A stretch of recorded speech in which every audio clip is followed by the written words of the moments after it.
Hi, this is Travis from Green Grow Hydro Seeding. We're here at my house. This summer I wanted to do an experiment and be able to show you guys a few things that I've been doing that might be helpful for you to give you a time frame and expectation on which seed mix you choose. So I'm going to have Aaron come in just a little bit closer.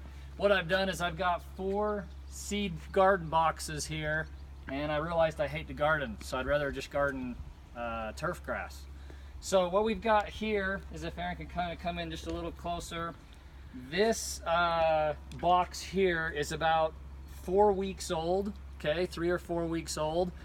And this was great topsoil for a garden box, and so keep that in mind, that when we do these videos, you know, you may have different results because the environment might be different. You might, you know, soils vary yard to yard.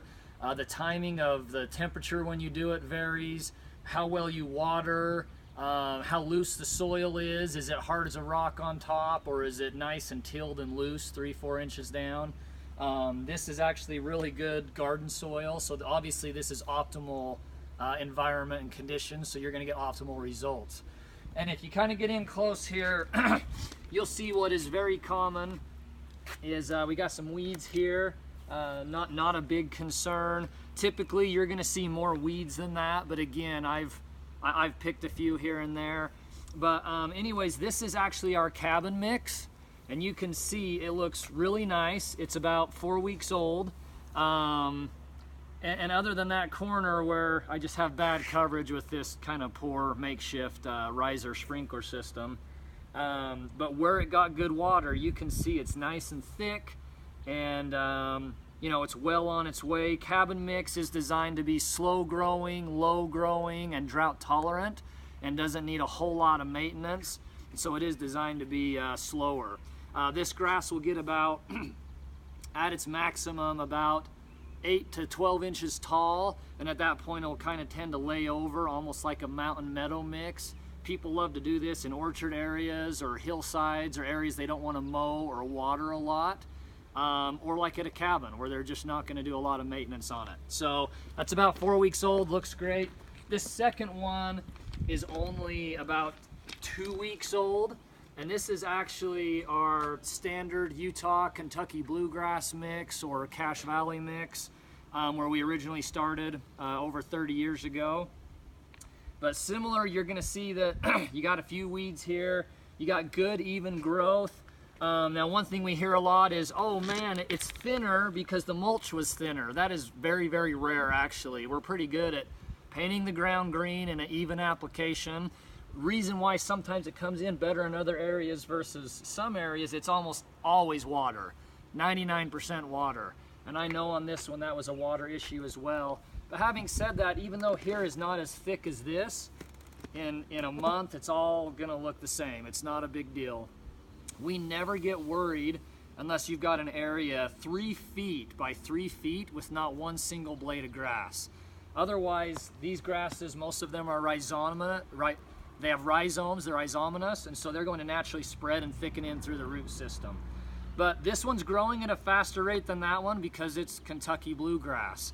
And at their young stage, they're going to look very similar, but as we do a follow-up in a few weeks, you'll start seeing a little bit difference of how the grasses look. And then if you'll come in here again, Aaron, this third box, this is our premium elite Kentucky bluegrass mix. This one's closer to that 4-week stage. This one, if I had a mower, I mean, it would almost, at a 3-inch height, be ready to mow. When you go to mow, you're going to see that some areas aren't really ready to mow and other areas are. That's okay. You mow the areas that are ready, and each week as you mow, the grass loves it, the weeds hate it. And it's almost a form of weed control in and of itself, of just regular mowing at that typically 6 to 10 week stage, depending on weather and other factors. Again, these are probably ahead of schedule because it's prime, you know, premier soil. Premium soil. It was done at the right time, prime time, at, you know, early June, end of May, and I've watered it good. Lastly, this is our tall fescue. and it grows similar speed-wise to the Kentucky bluegrass mixes. This is actually our thicker bladed turf grass, more drought tolerant. It doesn't look thicker bladed now as a young grass, but it's only 2 weeks old. And with this, you can see as well some uneven growth, but I'm not concerned. There's grass seed everywhere. And as these young baby grass grows up, the blades are gonna get like that thick and really fill in and look like a heavy, thick turf.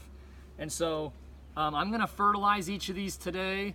The first and third boxes are a month old. These second and fourth boxes are about 2 weeks old. And we'll kind of chart their progress over the next month or two and kind of give you guys updates. But I just kind of wanted to show you how they come in, set of expectations if everything is perfect, but we know that is rarely the case. It's a lot easier to have perfect conditions on a, 3 foot by 6 foot environment, to have it perfect soil and prep and to monitor it and to water it. When you get into big, huge yards, it's a lot harder to have perfect conditions with sprinkler coverage and things like that. But we'll give you an update soon.